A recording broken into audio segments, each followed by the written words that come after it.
நீலாம்பரி பாணியில் 36 வருடங்கள் தனிமையில் வாழ்ந்து மறைந்த நடிகை. படையப்பா படத்துல தன்னோட காதல் உதாசீனப்படுத்தப்பட்ட அவமானம் தாங்காம ஒரே அறையில பல வருஷங்கள் அடைஞ்சு கிடப்பாங்க நீலாம்பரி கேரக்டர். அதுதான் அந்த படத்தோட ஹைலைட்.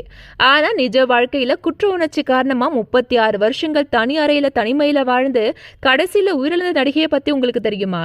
பெங்காலி மொழியில ஃபேமஸ் நடிகையா இருந்தவங்க தான் சுஜித்ரா சென். இந்திய பிரிவினைக்கு பிறகு அவரோட குடும்பம் கொல்கத்தாவுக்கு செட்டில் ஆன போது தொழிலதிபர் ஆதிநாத் சென்னை திருமணம் செய்துக்கிட்டாங்க.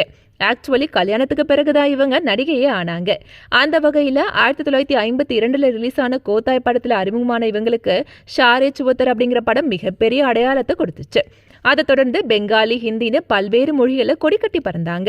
இது கிடைப்பட்ட டைம்ல கணவர் ஆதிநாத் சென்னோட டைம் ஸ்பெண்ட் பண்ண முடியல. இதனால விரக்தியான அவர் மதுவுக்கு அடிமையாகி மனைவி சுஜித்ரா சென்னை பிரிஞ்சு அமெரிக்காவில் போய் செட்டில் ஆகி அங்கேயே இருந்தும் போனாரு.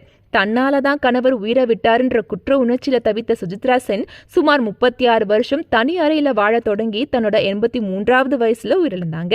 ஆக்சுவலி அந்த அறையை விட்டு வெளியே வராத அவங்க நெருங்கிய குடும்ப உறுப்பினர்களை தவிர வேற யாரையும் சந்திக்கவே இல்லைங்கிறது குறிப்பிடத்தக்கது.